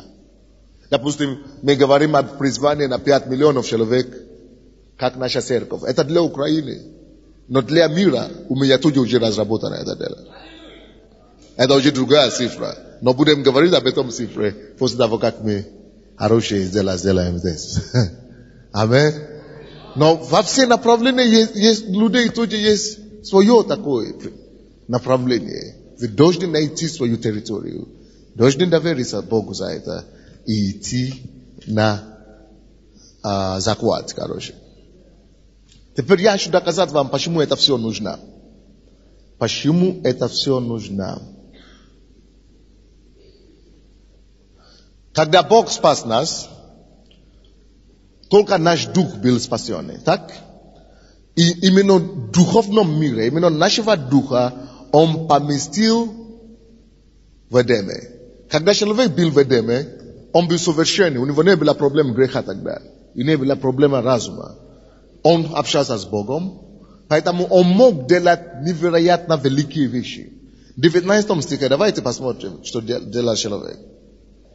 Господь Бог вторая глава Бытие, 19 стих. Господь Бог образовал из земли всех животных половых и всех птиц небесных и привел к человеку, чтобы видеть. Представляете, все животные, которые есть, это 500 000 штук, может быть больше. Чтобы человек видел и запомнил, значит. Чтобы видеть их, как он, и чтобы он и назвал их, как он назовет их. Дал название миллионных животных. И чтобы, как наречет человек всякую душу живую, так и было имя ей. То есть, потому что человек имел без греха, его разум, его мозг работал на 100%. Но в настоящее время самые большие гении, их мозг работает, самые умные гены, которые когда-то жил, их мозг работает на 2 или 2,5. Я не помню. До 5%. Самый большой до 5%. До 5% мозга мы используем. Самые умные из нас, самые гении из нас. То есть остается 95% способностей мозга, которые никто из нас даже не трогаем. Так что не думайте, что я глупый. Нет такого понятия, как глупый. Особенно во Христе Иисусе. Надо развить только. Поэтому у нас резервов, Боже мой, это... Но когда человек в миру, он ограничен. Потому что они не общаются с Богом. Видите, человек верующий, он не ограничен Божьим. Допустим, если человек в миру начинает развивать свой мозг, есть они гении, до определенного процента, вы знаете, что с ними происходит? Они попадаются в психиатрическую больницу. Почему? Потому что нету жизни Божья. Когда Адам был в Эдеме, написано в 3 глава Бытие, 8 стих, что Бог приходил на прохладе дня и гулял, и общался с Богом, с человеком. Человек общался с Богом и этим самым восстанавливал клетки. Жизнь Божья возрождает нас. Почему нам всем хорошо, когда мы приходим в церковь? Потому что здесь Бог, Дух Божий здесь. И Дух Божий теперь живет в нас. И Дух Божий восстанавливает нас. То, что происходит с неверующими, когда они работают слишком много, да, и уходят в психиатрическую больницу, с нами уже это не может произойти. Потому что Дух Божий уже сообщается с нашим Духом и восстанавливает, как в Эдеме. И расширяет наши способности. Поэтому у нас неограниченные способности мозга. Поэтому из верующих, из церкви должны быть самые крутые проекты, самые сумасшедшие изобретения, самые то, что человеку никакому грешному не по силе никогда. Все теперь нам по силам благодаря возрождению. Вы понимаете, какая разница теперь? Есть огромнейшая разница между нами и миром. И то, что Адам мог делать, он мог это делать, потому что не было греха в нем. Его дух был совершенный, и он общался с Богом все время. И он мог назвать и запомнить в его голове все 90%. Все животные мира сего. И я вижу это в моей жизни происходит. Я вижу это в моей жизни. Я могу запомнить почти все. Я могу мыслить и думать о любом предмете. И разбираться. Не надо даже изучать много, как таково. Нужно просто мне видеть, знакомить, очень заинтересоваться в этом. И я могу, моя голова знает, наверное, 1000 предметов разных сейчас. Потому что мы общаемся с Богом. И когда вы общаетесь с Богом, Духом Божьим, пристирайтесь и молитесь на языках. Я буду еще говорить об этом, может, завтра или послезавтра. Роль моления на языках, возрождение вашей способности скрытых. И когда мы это делаем, все это оживляется. Мозг и так далее. Поэтому наш разум может придумывать и расширяться до максимума и не чувствовать даже усталость этого. Но, однако, Адам мог это делать, назвать 5 миллионов, допустим, животных. И даже не иметь проблем, и запомните. Но какая тогда разница теперь между нами и Адамом? Проблема в том, что мы теперь, в отличие от Адама, были грешными. Мы до Христа держали в голове грех, убила много чего в нас. И грех держала в нашем мысли, мы в душу нашу. Имели много мусора. Вы помните, человек состоит из 3, это самое, да? Но тело, 2 человека, подойдите сюда, быстренько. Так, скажем, вот так. Скажем, это 1 человек, я, да, скажем. Дух, душа и тело. Скажем, что это тело, так? Дух тоже внутри, душа внутри. Ну, это в 7 стихе Бытие, там 2 глава. Душа стоит. Что такое душа вообще? Кто знает? Это совокупность разума человека, интеллекта его, чувства его, воля, внутренняя воля его и память, мозг, все это. Да, это интеллект, душа, воля, на чувства и так далее. Вот это душа. Моя душа, это то, что мне дает знать то, что я знаю. Вот душа стоит между тело, это дух, это тело, но душа в середине. Так, вы в курсе об этом, да? Очень многие христиане, к сожалению, когда мы каемся, мы говорим, что дух спасен. Дух спасен. Значит, мы влетаем в облака, аллилуйя, я спасен. Это хорошо. Этим самым я развиваю себя духовно, чтобы общаться с Богом. Бог здесь, Бог чудесный. Но поймите, что Дух дан нам, чтобы мы общались с духовным миром. Потому что Бог есть Дух, мы тоже есть Дух, чтобы мы могли выходить ему в контакт с Ним и общаться с Ним. Окей. Однако, послушайте сюда, душа дана нам для общения с миром мыслей, миром интеллекта, интеллектуальным миром, чтобы выразить, чтобы сказать, какой бы у не было мысли в моем духе, без моей души, без моего мозга, без моего интеллекта, мой дух, я лично, я не буду знать, о чем Бог говорит мне внутри. Я не знаю, что творится в своем внутри, своего духа. Вот в духе, здесь Бог, Дух Святой во мне, в моем духе. И здесь Дух Святой говорит моему духу. Кто-нибудь еще подойди? Быстренько. Допустим, это Дух Святой. Я принял Иисуса. Дух Святой общается с моим духовным человеком. Он открывает Бога мне. Но я никогда его не пойму. И я даже не пойму, что Бог в моем духе. Потому что, если мой разум, моя душа, это не подхватит из духа, если он не подхватит то, что происходит там, и даст разъяснение моему мозгу, я не пойму, что во мне творится. Вот почему часто мы чувствуем что-то внутри, хочется молиться и так далее, но мы не понимаем в голове. Разум не понял. Поэтому разум в середине между то, что происходит в моем духе, и то, что я пойму. Разум мне дает разумение.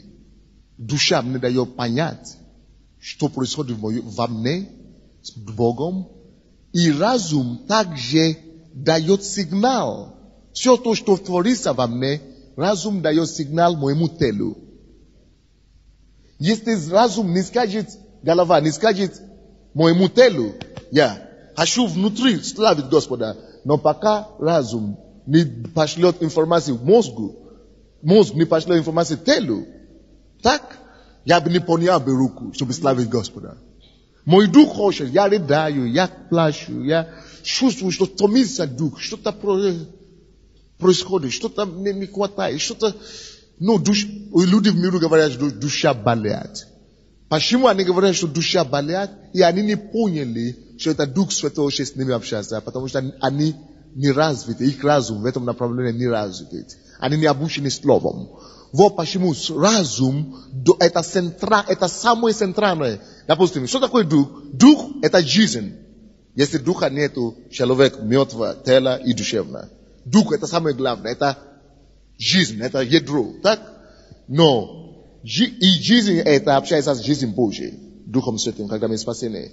Но я сам, мое тело, я не понял бы ничего и не пойму ничего, если не душа. Поэтому мы должны заниматься тем, чтобы развивать свою душу. Чтобы заниматься своей душевной развитием, умственной развитием, чтобы максимально развиться, чтобы мы могли охватить Бога и понять, что такое Бог. Во-первых, и чтобы максимально развиваться, чтобы мы могли давать инструкции нашему телу, чтобы мое тело могло исполнить желание моего сердца. Поэтому самое вообще-то центральное, что мы должны развить в своем теле, это свое разумение. Поэтому мы изучаем Слово Божье, потому что, допустим, Бог приходит ко мне что-то открывает, я даже не знаю, что Он мне говорит. Значит, просто что-то чувствую внутри, но я не знаю, что я чувствую. Пока Слово Божье, пока через Слово Божье, я не пойму, что, вот воля Божья для меня. Вот что Он мне говорит делать. Тогда я начинаю сотрудничать и понять Духа Божьего. Сотрудничать с Ним. И даю тогда, и тогда мозг мой, душа моя дает инструкции тела. И осуществляемся. Самое ключевое. Но когда мы приходим к Богу, иногда мы думаем, как будто мы уже на небе. Мы игнорируем душу. И поэтому христиане в основном не осуществлены в миру. И не реализованы. Наоборот. Мы имеем потенциал. Вот то, что у этого Адама. Адам тоже имел тело, имел дух, который общался с Богом, но у него тоже разум был так развит. Вот почему его разум мог назвать всех животных и запомнить их. Развитие. Вот как раз наша беда теперь-то, это в том, что мы уже вернулись к Богу, мы уже общаемся с Богом, но разум у нас отемненный полностью от греха, от неправильного воспитания. Мы думаем все неправильно, мы думали по греховному, мирскому, у нас мышление все грязное, мусор. Одно.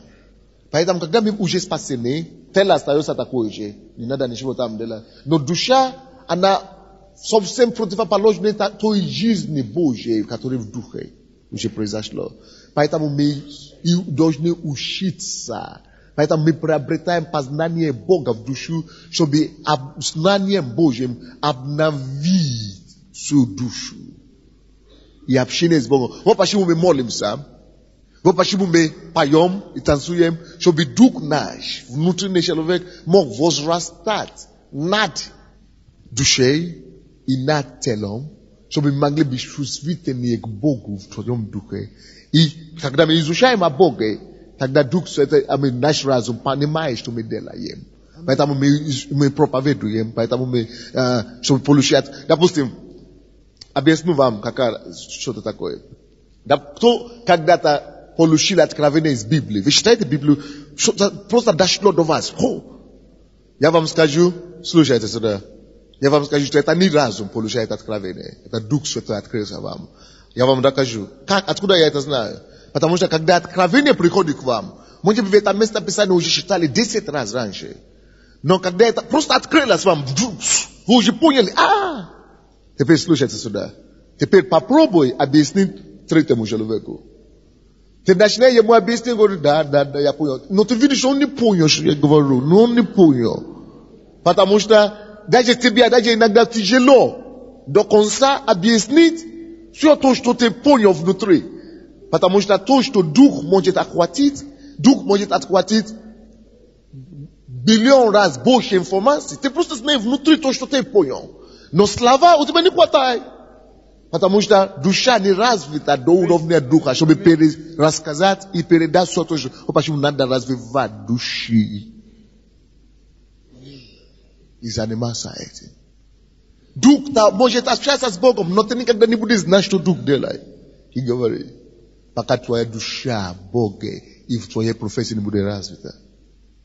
И поэтому, допустим, когда у нас есть какое-то призвание, у каждого человека, когда вы молитесь на иных языках, Дух Святой открывает вам, как идти, что делать. Но иногда вы не понимаете, вы даже ничего не разбираете, потому что ваша душа не развита, чтобы понять, чтобы уловить отсюда из духа и передать вашему мозгу и вашему телу, чтобы для действия.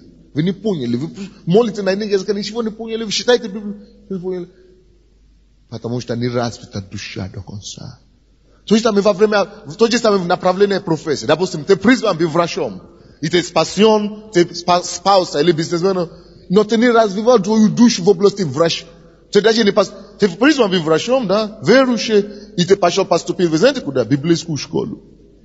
Хорошо. В библейскую школу. Ты что-то знаешь о Боге? Ну и что дальше? Ты никогда не станешь врачом таким образом. А как стать врачом? Надо развивать душу. С тем, чтобы поступить в медицинский институт и развивать свою душу, интеллект в этом направлении, и тогда ты будешь получать и способен получить информацию, которую Дух Святой дает твоему духу в области твоей профессии, в области твоего территория владания, в области врачебной техники. Бог говорит какие-то вещи твоему духу, но ты никогда не поймешь, ты даже не знаешь, что творится. Но когда ты уже развит, как интеллектуально, в области медицины, тогда тебе, я знаю, что делать теперь. Потому что информация начинает поступить в направлении от Духа Святого к тебе, твоему мозгу, ты начинаешь знать, что делать. По вашему знанию и разумению, в том направлении, которым вы призваны, абсолютно необходимо. Тяжело это, нет? Или понятно, ничего? Вот то, что имеется в виду о том, что мудрость устрояется дом и разумом душою утверждается. Пока ты не приобретешь разум, никогда не утвердится того, что происходит здесь в физическом. Вы могли понять меня, не? Поэтому, когда мы начинаем понимать наши призвания и так далее, самое первое, что мы должны делать, это начинать углубляться в развитие души, знание, разумение приобретать, чтобы потом мы могли понять, что Дух Святой уже творит с нами, понять эти лексиконы и идти слушаться и исполнять свое призвание. Мы развиваем свой интеллект через Слово Божье, во-первых, и потом через то призвание, то направление работы, которое Бог доверяет, призывает нам. Спасибо.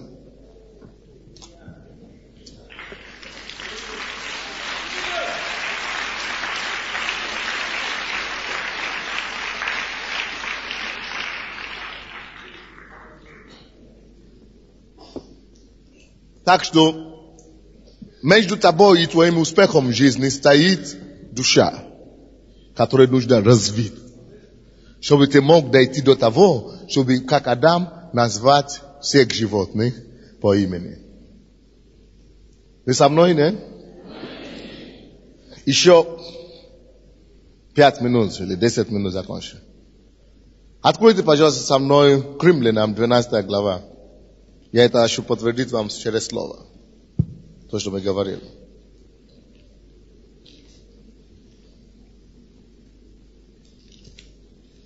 Сегодня мы не будем проводить пожертвование помесь там, так что кто еще давай пожертвования, там здесь впереди, и там проходы есть, ящики, вы можете там подойти сами и ложить. Не сейчас, а в конце служения. То, что вы хотите дать. К Римлянам 12 глава, с 1 и 2 стих. Итак, умоляю вас, братья, милосердием Божьим, предоставьте тела ваши в жертву живую, святую, благоугодную Богу для разумного служения вашего. О чем речь идет? Тела, вы помните, Иван здесь стоял как тела. А Бог говорит, что я призываю вас, используйте, предоставьте ваши тела разумному служению, богоугодную. То есть, используйте ваши тела, ваши ресурсы, вашу энергию, все то, что у вас есть, ваши тела, к исполнению, то благую сил, призвание, служение, дар, который Бог доверяет вам. Это то, что Израиль там говорит. Представьте, ваше тело исполнение своего призвания. Занимайтесь своим призванием, короче. Вы понимаете, нет? Итак, умоляю вас, жертвуйте. Милосердием Божьим предоставьте ваше тело, жертву живое, занимайте, святую, благоугодную, для разумного служения вашего. 2 стих. И не сообразуйтесь веком этим, не сообразуйтесь миром сего, так? Люди, которые не служат Богу, которые делают, как они хотят, которые живут, как они хотят. Но преобразуйтесь обновлением ума вашего, чтобы вам познавать, что есть воля Божья, благая, угодная и совершенная. Чтобы познавать. Преобразуйтесь, не сообразуйтесь миром, который делает не то, что они хотят, то, что не есть воля Божья. Только живут, блудят, короче, бордят. Но ты преобразуйся обновлением ума твоего. Преобразуй свою жизнь. Через как? Обновлением ума. Предоставь свое тело, осуществление свое призвание. Но как ты можешь тело свою жертву благую, осуществление служения? Ты не можешь это никогда делать, пока ты не будешь разум свой. Как там написано? Обновлять через разумение. Чтобы познать, какое призвание Божье, какую волю Божья благую. Ты должен через знание, познание. Обновлять через познание. Познание обновляет. Вы помните, я сказал, середина, душа, вот это, как это, Влад, который в середине стал. Я говорю, что душа это уже черное, умраченное неважными информациями из мира, но прошлые гадости, которые мы набирали до покаяния, вы помните, это в середине душа. Нужно его обновлять, прежде чем тело могло предоставиться на служение, исполнение служения. Нужно обновлять все то, что гадости, которые мы нахватили из мира и так далее. Нужно это все обновить познанием.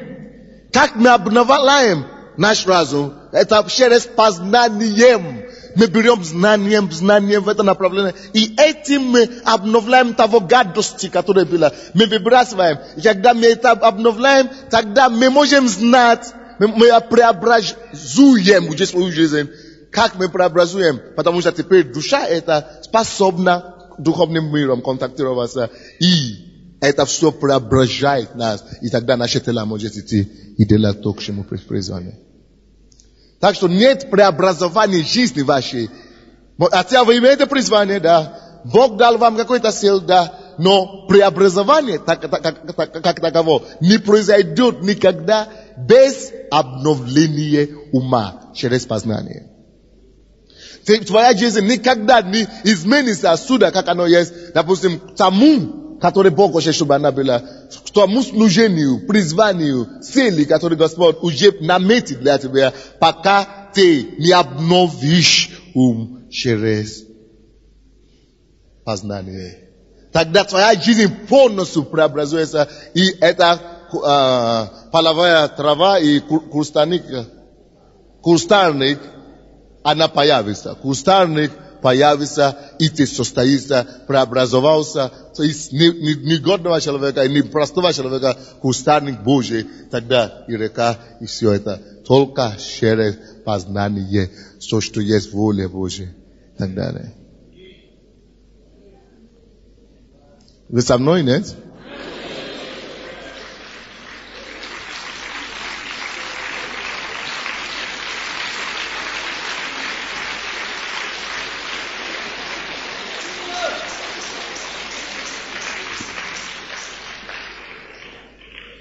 Очень ответственная вещь. Кто из вас догадывается, чему Бог его призвал? То есть это кустарник его. Вы знаете, что это есть уже у Бога, действительно. Помните, если эта идея пришла к вам, значит это твое. Это то, что такое идея вообще? Слушайте сюда. Как Бог дает нам, слушайте, как Бог дает нам знать свое призвание? Два человека, идите сюда, пожалуйста, еще раз. Вот то, что Бог приготовит для тебя. Так, слушайте внимательно. Я уже закончил. Многие, кто еще не выяснил свое призвание, вы еще не знаете. Хорошо. Теперь опустите руки. Как вы можете знать? Когда вы приходите к Богу, Бог сразу начинает заниматься тем, чтобы открыть вам ваше призвание. Вы читаете Библию, вы слушаете проповеди, вы имеете чувствования какие-то к определенным вещам, увлечения, это самое. И Бог дает и направляет. Это вы здесь, но это будущее, которое Господь уготовит для вас. Это будущее уже готовое. Кустарник еще нет, не видно, но она уже существует. Мудрость, вы знаете, сначала существует как архитектурный план, уже есть. Но вы еще не видите, дом устрояется мудрость. Мудрость, она уже построена все. Но ты здесь, ты не видишь ничего, и Бог начинает тебя подсказывать. Ты раньше занимался медициной, ты раньше занимался учителем, а это не мое для тебя. Ты начинаешь иметь бремя для семей, разводных. Ты начинаешь иметь бремя для наркомана, алкоголиков. Вот мое. Вот то, что я тебе призываю. Он начинает тебя давать бремени. Он начинает тебя подсказывать через Библию, что, к чему он тебя хочет призывать. И через проповеди, ты начинаешь понимать, догадываться. Вот то, что ты называешь догадываться, подсказка такая, это Бог забрасывает тебе здесь, как бы спичками, то, что здесь. Вот, то, что здесь, Бог уже приготовит для него, вот оно. Вот оно. Он же. Но он же здесь ничего не видит. Это все в духовном мире. Все это в духовном мире. Она здесь. Это все. В духовном мире. А он ходит здесь на земле, молится Богу, не знаю, какое мое призвание. И Бог, картина же есть, его будущее, которое он уготовил для него. Бог. Аминь. Через Библию, читание Библии. Та картина уже готова. Через разговоры людей. Через сон. Через просто чувства. Бог, его будущее. Что Бог делает? Что Бог делает для него? Бог дает ему идеи. Идеи. Бог никогда ему не покажет всю картину. Потому что тогда не надо будет ходить по вере. Бог ему запросит чуть, чтобы он мысли, идеи понял. Идеи — это самый главный товар. Это 50% всего. Ты имеешь идею, какое призвание у тебя есть. Ага. Когда это уже есть, Бог ожидает, чтобы теперь ты преобразовал свою жизнь из этого без пиджака, но просто такого преобразовать через познание. Обновить, обновление ума через познание. Это есть путь, дорогой, который должен идти отсюда до сюда. Чтобы утвердить это разумение. Вы понимаете меня, да? Поэтому вы, которые говорите, что вы еще не знаете, какие-то идеи, которые у вас приходят, это не догадывается. Если это уже на спичкой моргало у вас в разуме, в сердце, не сомневайтесь больше, это свое. Никогда не будет вот все картина. Я смотрю. Да, это мое, да, мне нравится. Тогда это не вера. Вы понимаете меня? То есть идеи маленькие, которые вы получаете и так далее, маленькие тут, возьмите, схватите за это, учитесь в этом направлении, развейте это, и вы дойдете до места своего осуществления. Вы понимаете меня теперь? Спасибо вам большое. Да. Теперь давайте сейчас будем молиться. Очень важные молитвы теперь. Что вы поняли сегодня? Все поняли. Еще, послушайте внимательно.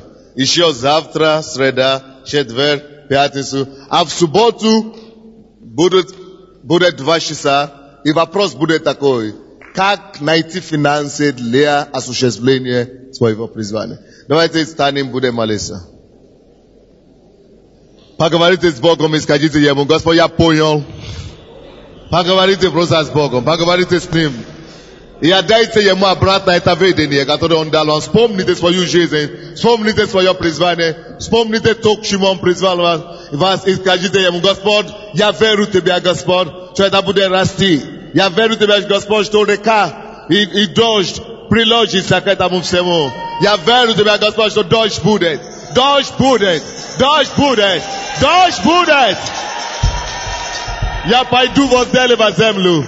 Я пойду возделывать эту землю, Господь. Я пойду возделывать эту землю. И я знаю, что река откроется. Дождь будет, Господь. И я найду и золото, и я найду и драгоценности, и все призвание мое осуществится. Я беру вызов. Я беру это вызов, Господь. Я беру это вызов, Господь. Поговорите с Богом, поговорите с Богом. Помните, кустарник уже готов. Но нету дождя, потому что нету человека, кто мог бы возделывать. Кустарник ваш готов. Но пока вы не будете возделывать, ничего не будет. Скажите, благодари Господа за это и провозглашайте свое будущее. Провозглашайте это призвание. Провозглашайте это дар, который Господь дал вам. Провозглашайте это служение. Провозглашайте его. Утверждайте верою. Утверждайте верою.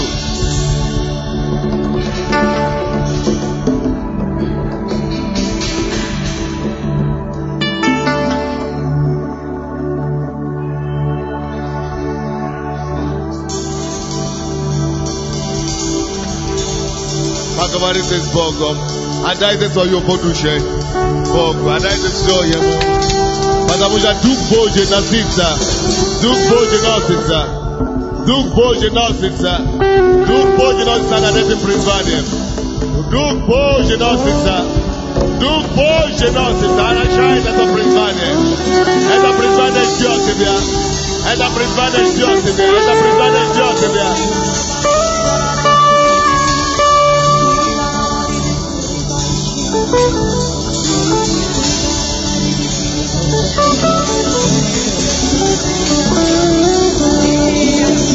Скажи Богу, ты будешь заниматься разумением, познанием.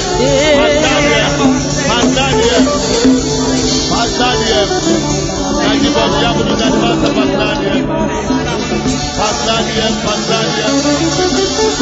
Я буду заниматься познанием. Помоги мне, Господь.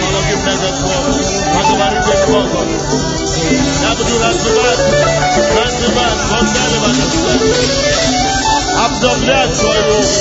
Обновлять.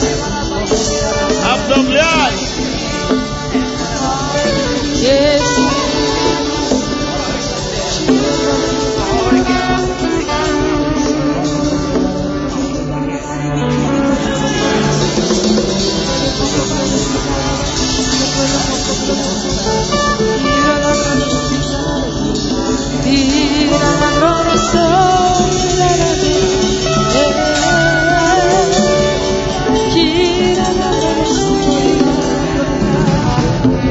Господь, мы благодарим Тебя за Твое Слово сегодня.